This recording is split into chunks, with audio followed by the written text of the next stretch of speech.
속 시원하게 톡 쏘는 미디어 토크쇼 미디어톡. 오늘은 두 분은 평소보다 좀 일찍 모셨습니다. 최진봉 성공회대 신문방송학과 교수, 문희정 국제시사평론가 두 분 환영합니다. 안녕하세요. 안녕하세요. 네. 댓글에 2부에 나오신다고 많이 좋아들 하시네요. 자, 지금 방금 뉴스 신세계에서 기시다 일본 총리 답방 관련 얘기했는데요.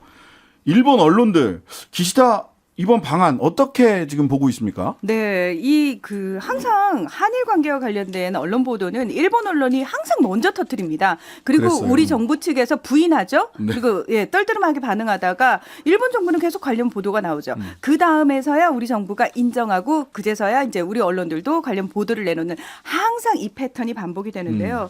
지난 토요일에 사실 먼저 일본에서 빵 하고 터뜨렸어요. 근데 거기서는 이제 셔틀 외교가 복원됐다. 그러니까 딴 게 아니고 왔다리 갔다리 3월 달에 윤 대통령의 방문에 이제 답방하는 식으로 네. 간다라는 식으로 얘기를 처음에는 했었고요. 그 관련해 가지고 그냥 정상 간의 대화 이 관계 뭐 더 복원시키기 위해서 노력을 하고 있다 뭐 이런 얘기를 했는데 사실은 그 이후에 나온 보도들에 조금 더 집중을 해볼 필요가 있어요. 단순히 온다는 문제가 아니고 와서 무슨 얘기를 하느냐와 관련된 얘기들이잖아요. 네. 근데 일본 언론들이 지금 주목하고 있는 부분이 뭐냐면은 한미일 3개국 핵 억지 협의체 창설을 타진하고 있다라는 보도를 먼저 내놨습니다. 그래서 실제로 저는 이제 이거 관련해 가지고 한미 정상회담에서 한미일 공조 강화가 이야기가 됐고 핵과 관련된 얘기가 나왔기 때문에 일본이 이번 달 중순에 있을 그 G7 정상회의에 앞서가지고 그때도 이제 한미일 정상회담이 열릴 거거든요.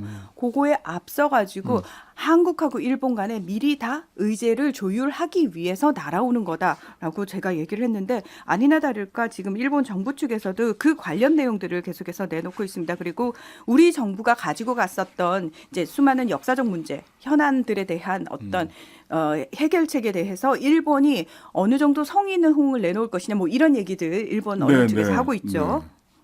자, 그래서 또 이렇게 보니까 일본 언론이 윤석열 대통령을 지금 많이 걱정하고 계시다고. 저도 이렇게 기사 찾아보니까 걱정이 많으시던데요? 네, 지금 아이고 예. 예. 자, 뭐라고 얘기를 했냐면은 한국 여론이 한일 정상회담 이후에 좋지 않다라는 부분에 일본 언론이 계속 조목조목 짚고 있습니다. 그러면서 공경에 빠진 윤 대통령을 도와줘야 한다라는 식의 지금 논조가 형성이 되고 있는데 마이니치 신문은 사설에서 윤 대통령이 외로움 싸움을 하고 있다라고 얘기를 했고요. 니혼 게이자이 신문은 윤 대통령이 정치 리스크를 지고 성의를 보였는데 일본은 아무것도 하지 않느냐. 이러면서 기시다 총리를 약간 체근하는 그런 내용이었고요.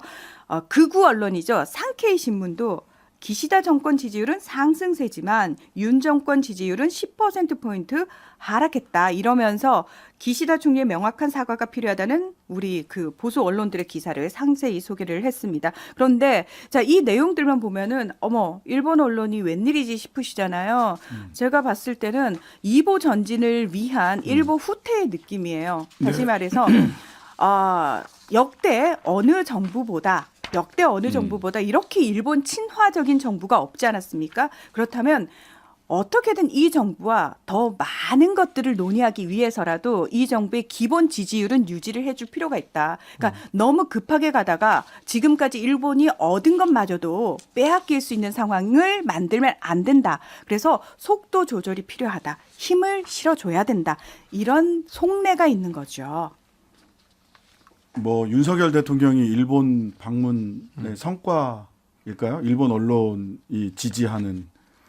아니, 그건 아니라고 봐요. 저는. 아니에요? 네, 그건 성과가 아니고. 그럼 일본 언론은 왜 이렇게 윤석열 대통령을 걱정하는 겁니까? 왜냐하면 이렇게 네. 되면 지금 현재 계속 저자세 소위 이제 우리 언론들이 뭐 비판하고 있는 부분처럼 예. 사실은 퍼주기 외교를 하고 왔고 제3자 변제안도 우리가 먼저 내세우고 거기에 대해서 아무런 지금 호응이 없는 상태 아니겠어요? 네. 근데 이게 이런 상황이 계속됐을 경우에는 이제 여론이 악화되잖아요. 우리 지금 네. 여론도 사실 일본 언론이 아까 우리 문희정 평론가 지적해 준 것처럼 계속 그 지지율이 떨어지는 걸 우려하고 있는 거잖아요. 네. 우려한 이유는 뭐냐면 이렇게 계속 지지율이 떨어지면 윤석열 대통령이 태도를 바꿀 수밖에 없어요.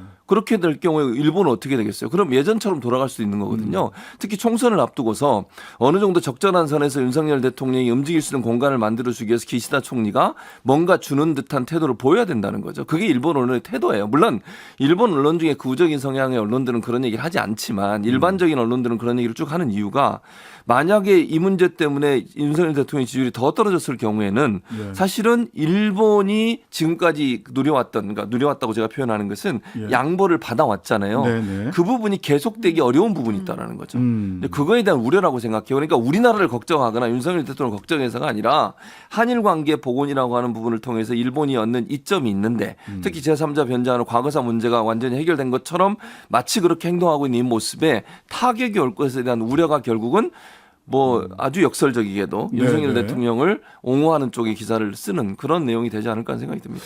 자, 어떤 의제가 논의될 것이냐. 소위 한미일 군사 NCG 군사 관련해서 핵 관련된 협의체를 네. 한미일로 넓히는 것. 그다음에 오염수 이 정도 논의되지 않을까. 경제적인 부분은 뭐 화이트리스트 재등록한 것 이미 뭐 다 했다 이렇게 나올 가능성이 크고 그다음에 오늘 문화일보 단독을 보니까 미래 청년기금 뭐 해가지고 장학금 신설한다고 하더라고요. 요거는 사실은 현안을 해결할 게 많지 않으니까 이런 거라도 라는 게 아닌가라고 또 언론에서는 평가를 하고 있는데 그러니까 딴 데로 시선 돌리기죠. 결국은 아, 그게 시선 핵심이, 돌리기다? 핵심이 아니지 않습니까? 그게 네네. 예, 저희가 지금 국민들의 여론이 나빠진 부분이 뭡니까? 첫 번째 강제징용 제3자 변제안과 관련해 가지고 자 일본 기시다 총리는 역대 그 내각의 인식을 다 계승한다고 그랬어요. 이건 무슨 얘기냐면은 역대 내각이 사과를 한 내각도 있지만 아베 신조 전 총리 같은 경우에는 오히려 역사 전쟁을 벌인 대표적인 그렇죠. 정권입니다. 그러면은 그것까지 다 계승한다? 그럼 뭐라는 겁니까? 그러니까 사죄의 얘기 전혀 안 나왔다는 부분이 우리가 여론에서 굉장히 주목하고 있는 부분 아닙니까? 게다가 또 하나 후쿠시마 오염수와 관련해 가지고 우리 대통령이 오히려 한국 국민들을 설득하겠다라는 식의 얘기를 해가지고 그게 뒤늦게 밝혀져 가지고 국민들 여론 상당히 나빠지지 않았습니까? 네네. 뭐 대통령실에서는 물론 부인했습니다. 부인했습니다. 근데 일본 예. 언론과 일본 의원들은 그렇죠. 그렇게 얘기를 했죠. 했고요. 예. 그러니까 근데 결국은 그 언론 보도를 우리 국민들이 봤을 때 결코 그게 편안하게 받아들여질 수 있는 부분이 아니지 않습니까? 불편한 부분이지 않습니까? 근데 그것과 관련해 가지고 과연 일본 정부가 그게 핵심인데 그 핵심들이 짚어줄 수 있을까?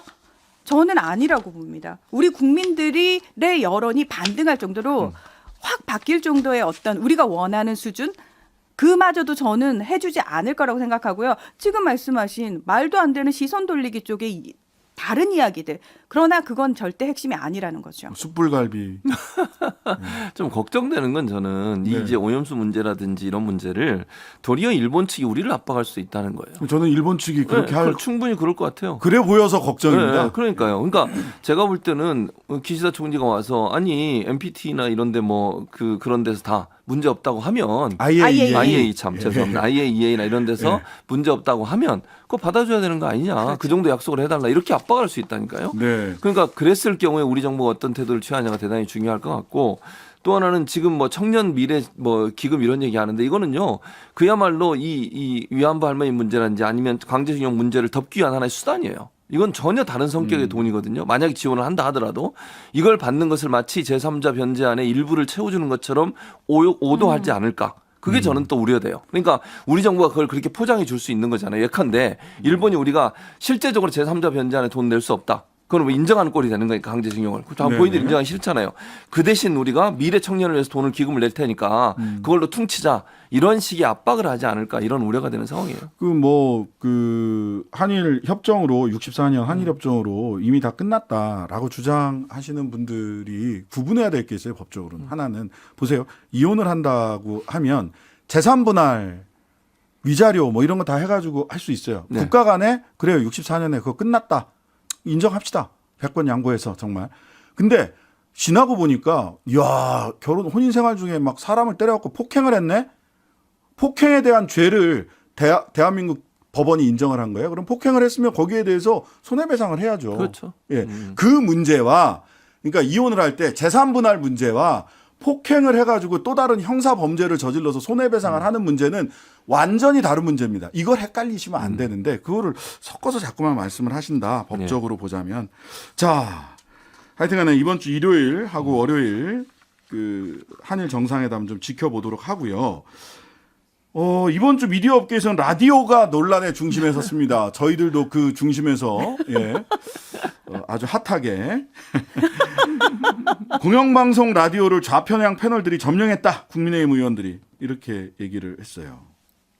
전수조사에서 파란색, 빨간색, 검은색으로 검정색. 네, 맞아요. 어떻게 분류되셨습니까? 문희정 평론가는 파란색으로. 저 굉장히 경교롭게 오늘 파란색 옷을.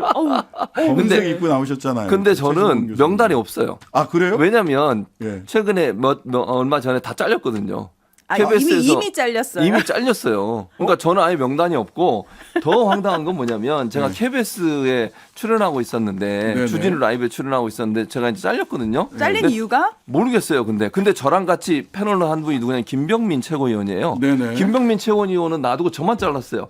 그 누가 편파적인지 잘 모르겠어요. 지금 여기 뭐 국민의힘에서 그렇게 얘기하시는데 아니 저는 상대적으로 왜 내가 잘리지 그러면 지금 이 말씀하신 맥락으로 보면 제가 살아남고 김병민 최고위원이 잘려야 되거든요. 네. 근데 저는 잘리고 김병민 최고위원이 살아남았어요. 예. 이거는 뭐 어떻게 설명하실지 우리 박성중 의원님하고 또 그분 어떻게 생각하시는지 의견을 듣고 박대출 싶은데 의원님. 박대출 의원님. 예. 저는 그래서 명단에 없습니다. 저는 아무 색깔도 아닙니다.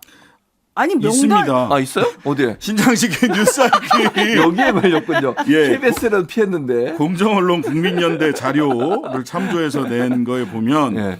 최진봉 교수, 예. 언론개혁시민연대 정책위원장, 했었죠 예전에. 문희정 국제정치평론가, 국민TV 출신. 국민 TV를 거기다 집어넣어. 이유가 국민TV 출신이시고 여기는 언론개혁시민연대 정책위원장 출신이라서 파란색 예. 좌파 패널 혹은 방송인으로 근데 구분됐습니다. 이런 식으로 하면요. 김문수나 이런 분들 계시잖아요. 그렇죠. 이분들 예전에 어디 계셨었죠? 그러니까요. 서도련이라고 제일 센 노동운동 그럼요. 단체에 있었습니다. 저는 예전에 해병대 대위였거든요. 여기다 해병대 대위라고 적어주세요. 빨간색으로 해주시고. 이게 무슨 아니 이게 무슨 객관성이 전혀 없어요. 공정성도 없고 예전에 했던 예. 일 가지고 문제를 삼는 게 말이 됩니까? 그러니까 출신 성분 가지고 지금 이거 북한에서나 하는 거 아닌가요? 출신 성분 가지고 나누는 거. 예. 네, 아니 그러니까 이게 메시지를 그렇죠. 공격하기 어려우면 메신저를 친다. 그리고 이거는 굉장히 정당하지 못한 비판 방식이다라고 우리가 흔히 배우잖아요. 네, 그렇죠. 논술 공부하는 중고등학생들한테도 그 얘기를 하거든요. 이렇게 비판하면 안 된단다, 얘야. 근데 이게 분류 기준을 보면 어디 출신, 김종배 전 미디어 오늘 출신, 뭐 네, 이렇게 그렇게 하는 거죠. 그러면은 이거야말로 메신저를 나는 공격의 기준으로 삼겠어라고 스스로 자인하는 거 아닌가. 그렇죠.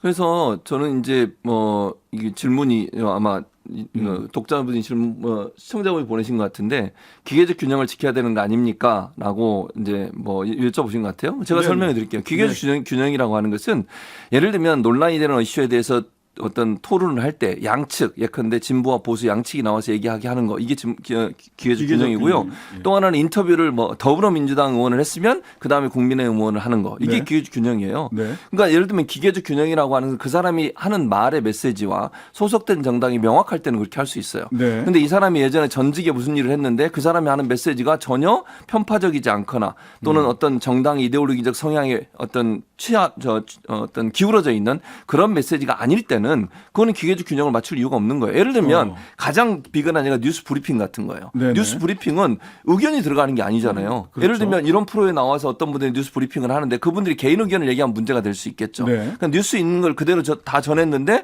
그 사람이 예전에 어디서 일을 했으니까 그건 좌파다. 이렇게 몰고 가는 것은 타당하지 않은 거죠. 예. 그래서 신정식의 여기 뉴스 하이킥도 여야를 공정하게 부르잖아요. 네. 양쪽 의견을 들으려고 하고 네. 그거 자체가 기계적 균형이라고 저는 봅니다. 예. 문제는 잘 안 나오셔갖고 저희들이 섭외에 굉장히 애를 먹고 있습니다. 특히 왜 국민의힘에서 지금 이런 주장을 하시는지 자세히 듣고 싶어서 박대출 국민의힘 정책위 의장 그리고 박성준 의원에게 인터뷰 요청했는데 일정 맞지 않는다라는 등의 이유로 거절을 하셨어요. 그래서 일정이 좀 허락하시는 대로 좀 일정을 좀 만들어서라도 직접 와서 말씀을 좀 주시면 좋겠다 하고 다시 한번 부탁드리고요. 이번에 또 이 분류표에 파란색 좌파 패널 내지는 방송인으로 분류된 신지영 고려대 국어과 교수님이 지난주 금요일에 뉴스하이킥 출연하셔가지고 윤석열 대통령의 말, 그다음에 대한민국 국회의원들의 말, 심지어는 국정감사가 아니라 의원감사다. 의원들의 지리 수준이 얼마나 떨어지는 줄 아느냐. 국회의원들 전부 다 국어교육 다시 받아야 된다라고 굉장히 강하게 비판을 하셨거든요. 근데 좌파로 낙인 찍히셨어요. 본인의 전문성에 따라서 하신 말씀을. 그래서 MBC 제3노조와 본인한테 확인 없이 좌파라고 한 언론사들에 대해서 문제를 삼겠다라고 저희들한테 의사표현을 해주셨거든요. 네. 그래서 저들도 이걸 어떻게 해야 될지 이런저런 고민이 많습니다. 네, 한 가지 그러니까 짧게 하나를 짚고 넘어가면 미국에서요 이 공정성 관련해서 두 가지 그 FCC의 법이 있었어요. 그게 뭐냐면 그러니까 동시간대 원칙하고 그다음에 공정성의 원칙이었거든요. 객관성 공정성의 원칙인데 그게 뭐냐면 아까 말씀하신 기계적 균형이었어요. 근데 그걸 폐지했어요. 폐지했어요. 이유가 뭔지 아세요? 지금 똑같은 상황이에요. 양쪽으로 부르려고 하는데 한쪽에서 거부를 하는 거예요. 그러면 뉴스를 못 다뤄요. 그래서 FCC에서 연방통신위원회에서 이것 때문에 뉴스가 다루지 못하는 것은 언론의 침해다. 그러니까 최대한 노력해서 출연을 해달라고 요청했는데 안 오는 경우는 그걸 배제하고 방송할 수 있게 해요, 지금은. 네. 그러니까 이 그 형평성의 원칙이라고 하는 것이 양측이 다 나오면 문제가 없죠. 지금 예를 들면 인터뷰를 하려고 하는데 그쪽에서 거부하고 안 나오고 이런 경우가 있잖아요. 반론을 들을 기회가 없을 경우. 그래도 방송을 못하게 하는 것은 언론자의 침해이기 때문에 형평성의 원칙을 아예 없애버렸어요. 근데 저는 진짜 기본적으로 방송의 제작진들의 편집권이라든지 이 방송을 구성할 권한에 대해서는 방송법에서도 보장을 하고 있는 거잖아요. 네. 어느 누구도 못 건드려요. 못 건드리는 거거든요.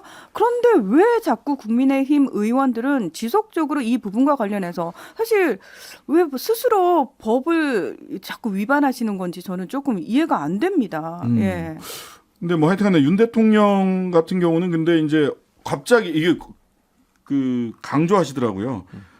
기자들 모임 파인그라스에서 모여 있는데 우연히 들렀다. 갑자기 들렀다. 이러면서 뭐 불편한 소리도 듣겠다. 이런 말씀을 또 하시기도 하고. 근데 불편한 소리 안 듣는 거잖아요, 지금. 아니, 그러니까 그러면 대통령은 듣겠다고 하는데 국민의힘 의원들은 안 들으시겠다는 얘기예요? 그러니까 물론 뭐 그분들 말씀이 공정하지 않다고 주장을 하시는데 그러려면 이 사람이 과거에 어떤 일을 했다고 얘기하지 마시고 어떤 메시지가 어떻게 불공정했는지를 말씀을 하셔야 돼요. 아니면 어떤 시간에 어떤 말을 했는데 그거 자체가 균형이 맞지 않았다고 지적을 해야 되겠죠. 네네. 그러면 이해를 하겠어요. 근데 누가 출연했는데 그 사람이 과거에 어디서 일을 했기 때문에 그 사람은 무조건 좌파고 무조건 비판을 했을 거다. 이렇게 얘기하시면 안 되는 거죠. 네. 저는 똑같이 종편에 지금 나오시는 게스트분들 성향도 좀 제대로 한번 같이 동시에 밝혀주셨으면 좋겠어요. 예. 해병대 출신이 아니냐를 꼭 밝혀달라. 그러니까 해병대 대위라고 전직 그렇게 써주세요. 언론인들 정책위원장 빼시고. 예, 물론 종편하고 지상파는 적용되는 방송법, 종편 이제 지상파는 방송법에서도 이게 규정되는 부분들이 있어서 조금 다르기는 합니다만은 또 MBC와 KBS가 공영방송이라는 점도 있고 한데요. 자, 근데 동아일보 부국장이 이런 얘기를 하셨어요. 대통령 생각을 외신을 통해서 아는 것이 정상이냐. 국내 언론이 까칠한 질문을 하더라도 피하지 말아야 한다. 싫은 소리도 듣겠다라고 했는데 사실은 지금 도어 스태핑 중단된 지가 한 5개월이 넘지 않았나요? 그렇죠. 예. 네. 질문을 그 대통령 얘기를 우리 외신을 통해서 계속해서 확인을 해야 돼요. 이거 그러니까. 어떻게 봐야 됩니까? 이거 문제가 심각한 거죠. 아니 소통하겠다고 해서 청와대 나와서 용산으로 가셨어요. 그 도어스태핑 하다가 본인한테 불편한 질문하고 갈등이 생기니까 그걸 접어버렸어요. 그게 맞는 겁니까? 아니 예를 들면 불편한 질문을 하고 본인들이 볼 때 좀 불편한 상황이 되더라도 그걸 계속 하는 게 맞아요. 알겠습니다. 국민들이 해야 그걸 된다. 원하고 있습니다. 네, 미디어톡 최준범 교수 문희정 평론가였습니다. 두 분 감사합니다. 고맙습니다. 하루 종일 기다려지는 진짜 시사. 평일 저녁 6시 5분 신장식의 뉴스 하이킥.